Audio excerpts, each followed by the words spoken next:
Shalom Church, apa kabar keluarga SIB Skudai? Kepada anda yang baru pertama kali menyertai ibadah online SIB Skudai, kami mengucapkan selamat datang dan welcome kepada anda. Para jemaat SIB Skudai yang tidak berkesempatan untuk mengikuti ibadah online pada minggu lepas, anda juga boleh menonton video tersebut di grup Facebook SIB Skudai. Hanya perlu type grup Facebook SIB Skudai dan admin akan approve anda untuk masuk.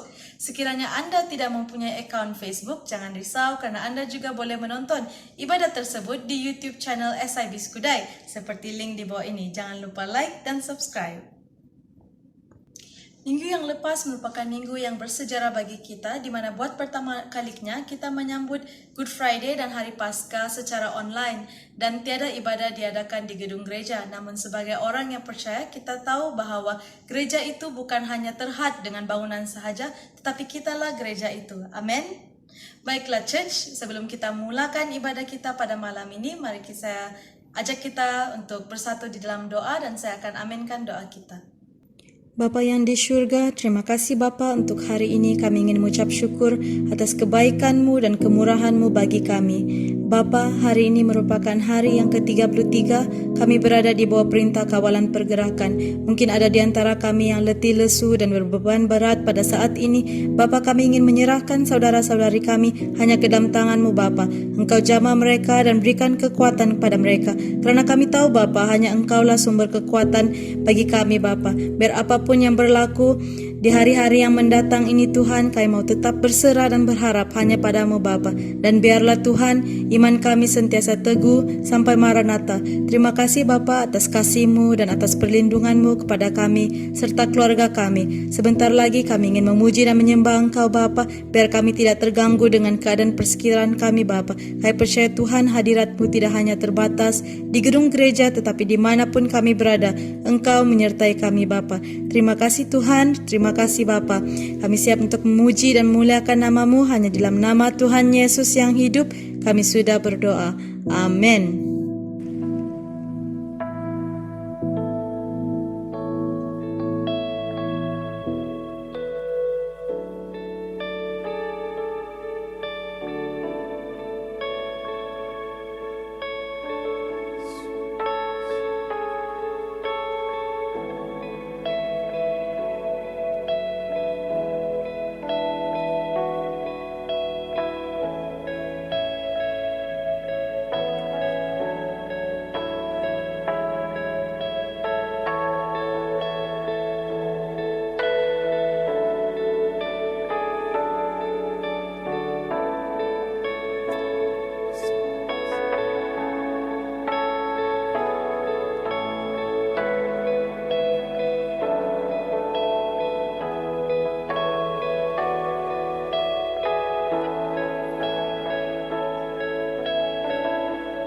Kami memuji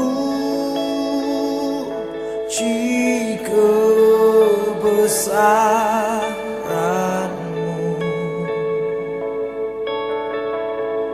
ajaib Tuhan, ajaib Tuhan. Kami memuji kebesaran-Mu, ajaib Tuhan, ajaib Tuhan.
pikiranku, kehendakku, ku serahkan padamu. Harapanku hanya di dalam-Mu, ku kan teguh bersama-Mu Tuhan. Jadikanku bejana-Mu untuk memuliakan-Mu.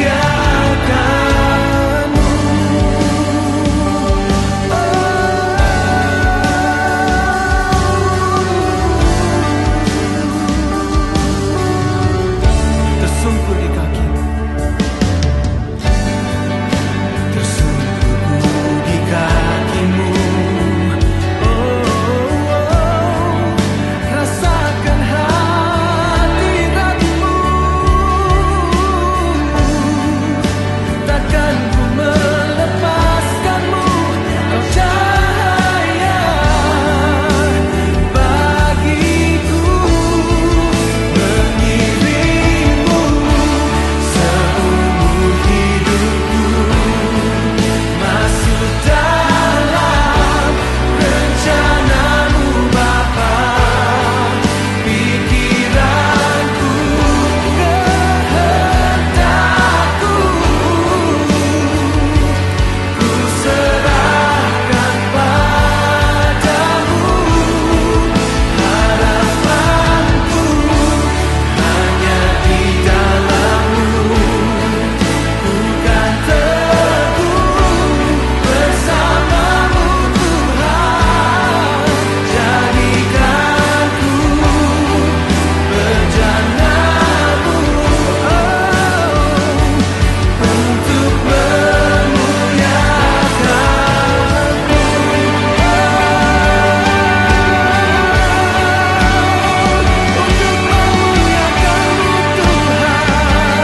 Yesus, Yesus,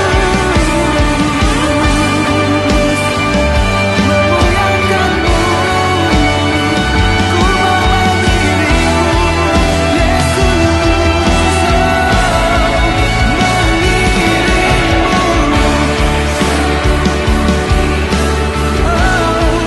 masuk dalam rencana-Mu Bapa.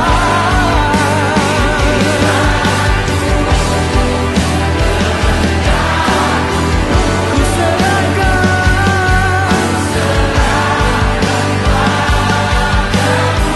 harapanku hanya di dalam-Mu, ku kan teguh bersama-Mu Tuhan. Jadikanku bejana-Mu, bejana-Mu Tuhan, untuk memuliakan-Mu, untuk memuliakan-Mu.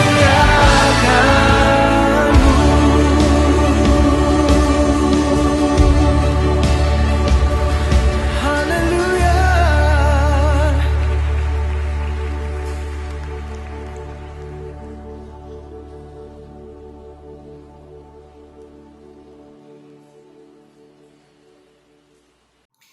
Shalom, selamat kita bertemu lagi dalam ibadah kita pada minggu ini.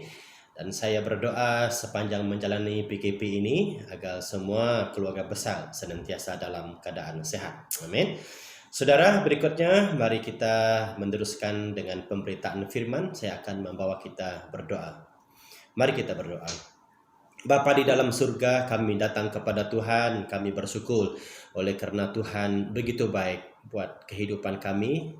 Sepanjang kehidupan kami, Tuhan telah melakukan banyak kebaikan. Sebentar ini Bapa, kami akan belajar kebenaran firman-Mu. Ya Roh Kudus, Guru Agung kami, mari mengajar kami. Singkapkan kebenaran firman di dalam hati kami, sehingga firman mengambil tempat dalam hidup kami. Dan hidup yang kami hidupi sekarang ini adalah hidup sesuai dengan kebenaran firman-Mu. Hamba-Mu yang berbicara daripada firman-Mu, hamba-Mu serahkan diri kepada kepada Tuhan. Biarlah Tuhan mengurapi, memakai hamba-Mu sesuai kehendak-Mu. Terima kasih Bapa di surga, dengarkanlah doa kami dalam nama Yesus kami berdoa.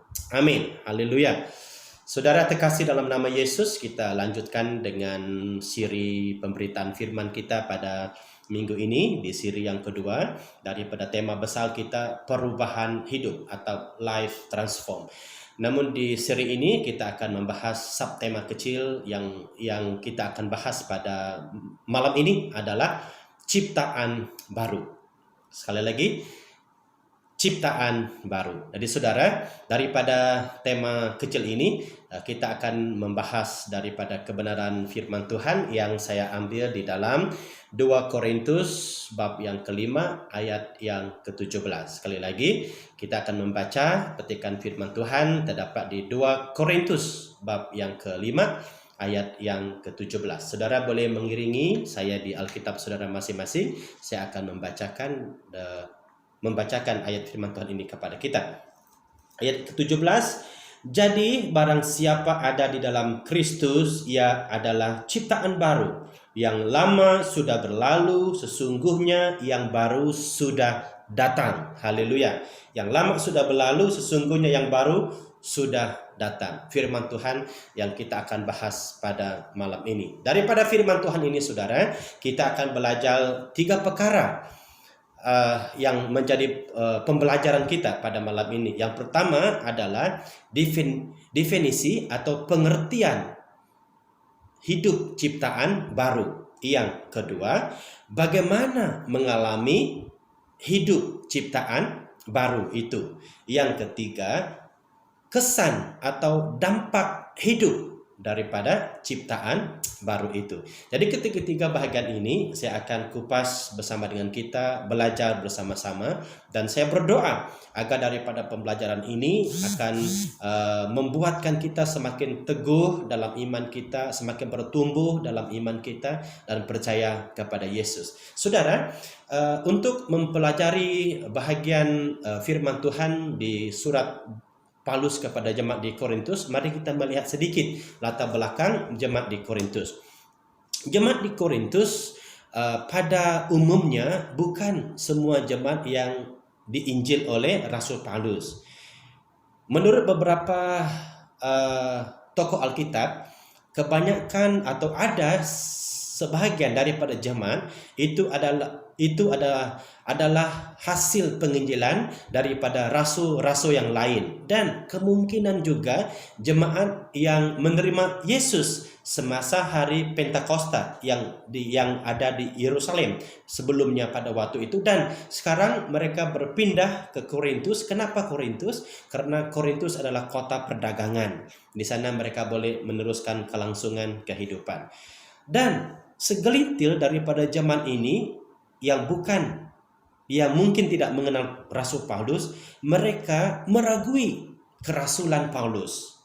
Namun apa yang menarik daripada surat Paulus kepada jemaat di Korintus adalah dia tidak menentang keraguan ini, namun menceritakannya dengan kesaksian hidup, bagaimana dia mengalami perubahan hidup ketika bertemu dengan Yesus dalam perjalanannya ke Damsyik, saudara.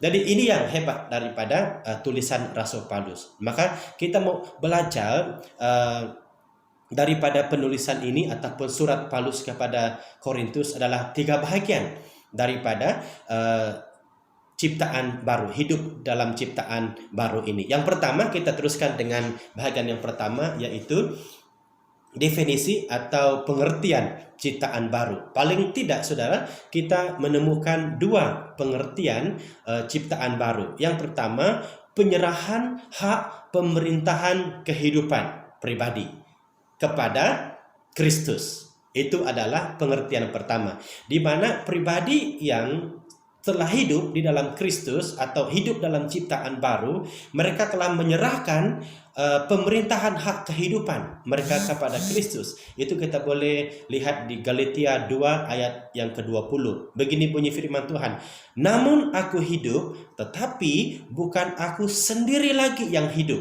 melainkan Kristus yang hidup di dalamku. Ini bicara mengenai penyerahan hak kehidupan.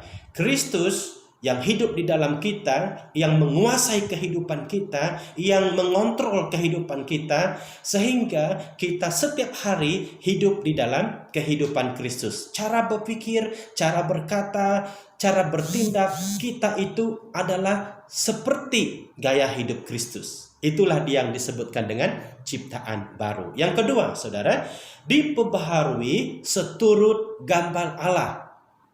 Pengertian yang kedua, kehidupan ciptaan baru adalah diperbaharui seturut, serupa dengan gambar Allah. Ini kita boleh lihat di Kolose 3 ayat 10. Bahwa setiap hari kehidupan kita yang kita gayakan itu adalah gambar Allah kelihatan. Rupa Allah itu kelihatan di dalam kehidupan kita setiap hari.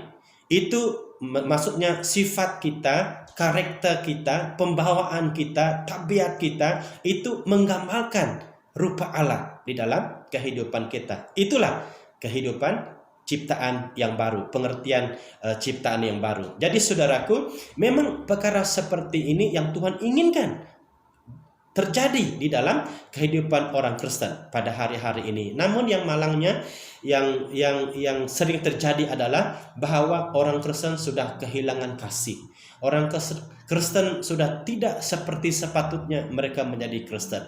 Namun pada hari ini mari kita kembali kepada apa yang Tuhan inginkan, apa yang Tuhan mahukan terjadi di hidup kita. Kita itu harus mengerti hidup sebagai ciptaan yang baru di dalam kehidupan kita. Haleluya.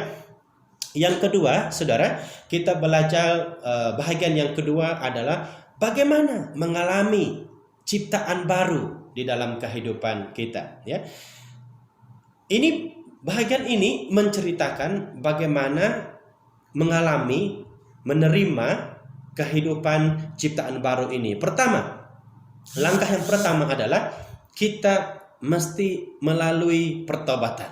Saya sudah setiap minggu menyinggung perkara ini di dalam khotbah saya. Menerima atau mengalami kehidupan ciptaan baru mesti melalui pertobatan. Pertobatan adalah berpaling daripada dosa atau meninggalkan dosa dan mengarahkan diri kita kepada Allah. Itu adalah pertobatan. Saudara, ketika kita bertobat, firman Tuhan berkata, Yesus akan mengampuni kita. Amin. Ini perkara yang semua orang tahu. Yesus mengampuni kita. Jadi ketika kita sudah diampuni dan kita akan dipulihkan. Selepas mengalami pemulihan dan inilah yang terjadi, kita diperdamaikan dengan Allah. Yang pada asalnya kita adalah musuh Allah sebab kita berdosa. Tetapi melalui Kristus kita diperdamaikan dengan Allah. Sekarang kita punya status. Status kita adalah anak-anak Allah. Kita tidak mengenal Allah sebenarnya kalau tidak melalui Kristus. Dan ini yang hebatnya, saudara, hidup dalam ciptaan baru itu adalah kita terima, kita alami ketika kita diperdamaikan dengan Allah. Oh, mungkin orang berkata begini, tidak perlu Yesus pun kita boleh menjadi baik. Ya, mungkin benar. Sebab ada orang di bumi ini, karena mereka adalah orang yang berada, mereka boleh memberi sumbangan, mereka membuka badan-badan kebajikan, dan mereka boleh memberikan sumbangan di tempat itu, saudara. Tapi sampai satu tahap mereka juga akan kecewa. Mereka juga akan merasa tidak puas dengan semua ini. Kenapa? Sebab manusia ada batasnya. Tetapi orang yang hidup dalam ciptaan yang baru, mereka melakukan semua ini seperti sumbangan, kebaikan. Mereka tidak mengharapkan apa-apa. Sebab kenapa? Mereka tahu itu memang seharusnya mereka lakukan. Haleluya. Jadi untuk mengalami ciptaan baru, langkah pertama harus ada pertobatan dan kita diampuni dan kita diperdamaikan dengan Allah Bapa sehingga kita memiliki status kehidupan yang disebut sebagai anak Allah. Yang ketiga, saudara, yang terakhir, kesan atau dampak hidup daripada ciptaan baru.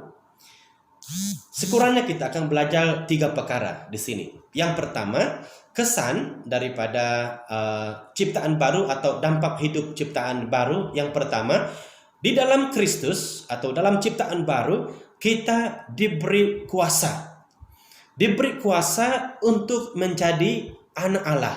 Kita boleh baca di Yohanes 1 ayat 12. Setiap orang yang menerimanya diberinya kuasa untuk menjadi anak Allah. Jadi saudaraku, kita itu sudah diberi kuasa oleh Yesus ketika kita menjadi anak Allah.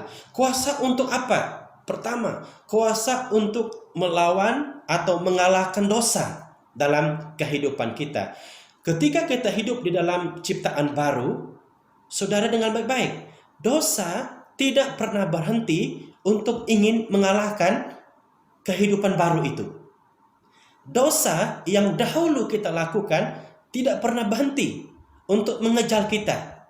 Tapi puji Tuhan, karena kesan daripada kehidupan baru itu, saya dan saudara diberi kuasa. Diberi kuasa untuk mengalahkan kuasa dosa. Memang Yesus mati di salib itu mengalahkan kuasa dosa, mengalahkan kuasa maut. Tetapi dosa tetap masih ada di bumi. Jadi saudara, kehidupan kita di bumi, kita sudah diberi kuasa. Maka aktifkan kuasa itu setiap hari dalam hidup kita. Amin. Untuk kita mengalahkan kuasa dosa di dalam kehidupan kita. Untuk kita tidak terpengaruh lagi dengan dosa-dosa yang pernah kita lakukan. Dan kita akan menang di dalam mengalahkan dosa itu. Sebab kenapa? Kita diberi kuasa sebagai anak Allah. Yang kedua, kita diberi kuasa untuk menaklukkan diri kita kepada Allah. Saudara, hidup di bumi ini cenderung untuk melakukan kesalahan. Sebab bumi ini memang sudah berdosa. Namun berita baiknya, ketika kita hidup di dalam ciptaan yang baru, saudara, kita diberi kuasa untuk menaklukkan diri kita kepada Allah. Maksudnya, kita tidak tergoda lagi. Kita tidak terpengaruh lagi dengan kuasa dosa yang pernah kita lakukan sebelumnya. Sebab kita ada kuasa menaklukkan diri kita kepada Allah di dalam hidup ciptaan baru itu. Puji Tuhan. Dan yang kedua, kesan atau dampak daripada hidup ciptaan baru, kita memiliki kerelaan, saudara. Kerelaan yang pertama untuk mentaati Tuhan dalam kehidupan kita. Mentaati Tuhan dalam kehidupan kita adalah sebuah kerelaan. Bukan dengan paksaan. Bukan dengan selalu sampai kita dipaksa baru kita ikut. Oh tidak. Ada kerelaan dalam diri kita. Itu adalah kesan atau dampak daripada ciptaan baru. Jadi kita rela tanpa disuruh, tanpa dipaksa pun untuk membaca Alkitab, untuk berdoa, untuk menyembah, untuk perkara-perkara rohani tanpa dipaksa. Kita melakukannya dengan sebuah kerelaan. Bagaimana dengan kehidupan kita pada hari ini? Apakah perlu dipaksa untuk berdoa? Apakah perlu dipaksa untuk memuji? Apakah perlu dipaksa untuk membaca Alkitab? Sebenarnya tidak perlu, saudara. Kehidupan dalam ciptaan baru, dia punya kerelaan untuk mentaati Tuhan dalam kehidupan kita. Yang kedua, punya kerelaan untuk melayani dengan talenta, dengan karunia yang Tuhan berikan kepada kita. Tidak perlu lagi dipaksa. Dan kita tahu apa karunia yang Tuhan berikan kepada kita. Apa pemberian yang Tuhan berikan kepada kita. Maka kita dengan rela untuk melayani dengan karunia kita. Namun untuk menjaga dalam kata kutip kesopanan, karunia itu harus melalui bimbingan. Karunia itu harus melalui tunjuk ajar. Harus melalui mentor. Kenapa saudara? Supaya karunia itu digunakan dengan cara yang sopan. Sehingga tubuh Kristus keseluruhannya akan menikmati, akan diberkati dengan karunia yang digunakan secara rela ini. Karena ada banyak orang berkarunia tapi tidak dibimbing, tapi tidak dimentor, maka aneh-aneh yang berlaku. Jadi untuk tidak terjadi keanehan di dalam karunia, maka kita perlu mendapat mentoring, bimbingan, sehingga karunia kita semakin diasah, semakin tajam untuk mencapai tujuan Tuhan di dalam kehidupan kita dalam ciptaan baru. Haleluya. Jadi saudara, ketika kita menggunakan, ketika kita memberikan diri kita untuk melayani dengan karunia kita, dengan kerelaan, itulah tujuan Tuhan di dalam kehidupan kita, di mana Tuhan menginginkan agar setiap kita rela untuk melayani Dia dengan karunia yang Dia berikan kepada kita. Dan yang terakhir, kita punya kesediaan untuk menghasilkan buah Roh Kudus dalam kehidupan kita. Ada kesediaan. Ini kesan, ini dampak daripada hidup ciptaan baru. Sudah bersedia untuk menjadi berkat bagi orang lain. Sudah bersedia untuk menghasilkan buah Roh Kudus di dalam kehidupan kita. Sukacita, kebaikan, kemurahan, kelemah lembutan, itu mulai kelihatan. Itu mulai menjadi bahagian di dalam kehidupan kita. Saudaraku, ini kesan, ini dampak daripada hidup ciptaan baru. Jadi orang mulai melihat bahwa gaya kehidupan kita bukan kehidupan kita yang dahulu lagi, tapi Kristus yang orang lihat melalui kehidupan kita. Kita adalah surat Kristus yang terbuka, yang dilihat orang. Kehidupan Kristus, gaya kehidupan Kristus dinyatakan melalui kehidupan kita. Hidup dalam ciptaan baru, menguasai kehidupan kita. Buah Roh Kudus mulai terhasil, mulai terjadi, mulai hidup, mulai dikerjakan di dalam kehidupan kita. Jadi saudaraku, daripada ketiga bahagian ini, saya berdoa agar setiap kita yang telah bersama belajar di dalam pemberitaan firman, termasuk diri saya, kita semakin mengerti keinginan Tuhan dalam kehidupan kita. Tuhan bukan menginginkan kehidupan yang biasa-biasa seperti ini. Itu makanya tidak heran kalau ada di antara kehidupan kekristenan ada yang stagnan. Kita tidak tahu mau apa lagi dalam kehidupan kita. Mari kita belajar daripada Rasul Paulus. Semua kita tahu bahwa dia adalah seorang ahli Taurat yang sangat ekstrim. Dia menangkap banyak orang Kristen sebelum dia diubah oleh Kristus. Masukkan mereka di dalam penjara. Lelaki wanita ditangkap, dimasukkan dalam penjara. Dan dia juga terlibat di dalam pembunuhan Stefanus, seorang hamba Kristus pada waktu itu. Namun saudara, dalam perjalanannya ke Damsyik, Tuhan mengubah Paulus, yang waktu itu nama dia Saulus, diubah, bertemu dengan Tuhan, mengalami perubahan di dalam kehidupannya.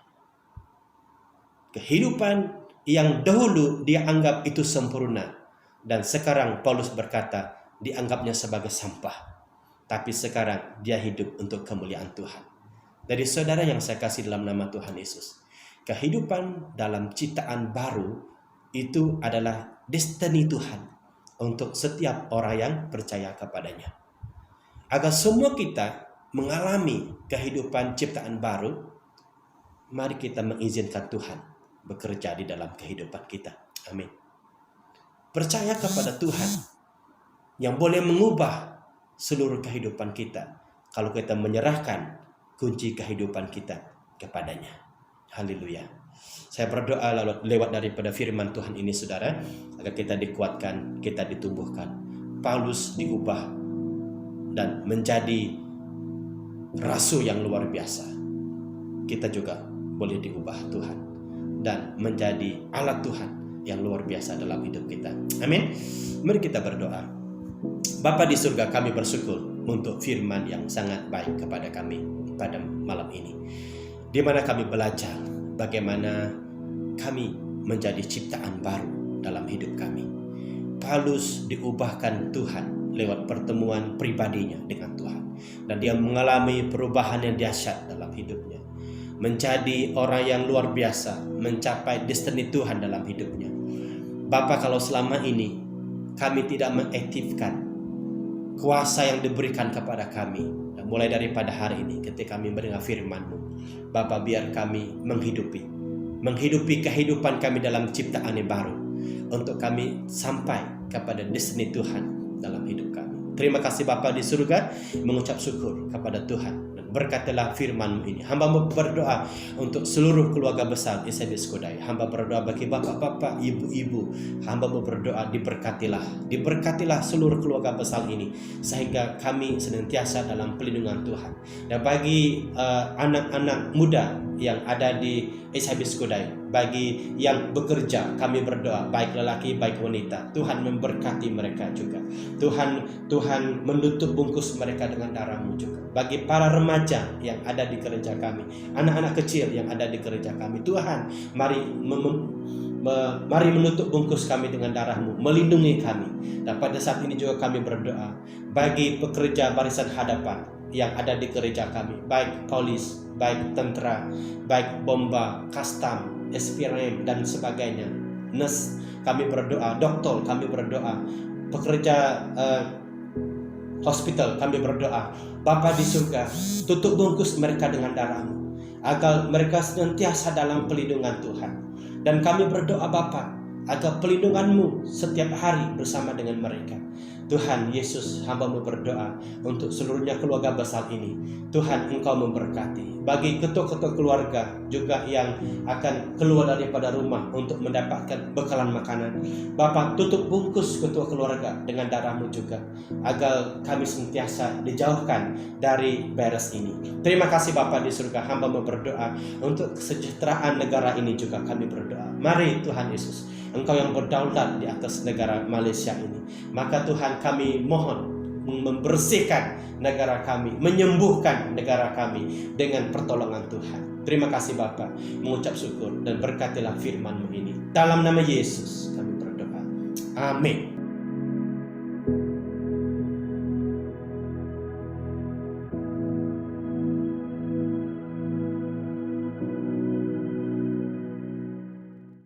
Shalom Church, saya percaya kita semua merasa diberkati melalui ibadah kita malam ini. Amin. Baiklah Church, sebelum kita mengakhiri ibadah online kita pada malam ini, berikut merupakan beberapa info untuk perhatian kita bersama. Saksikan.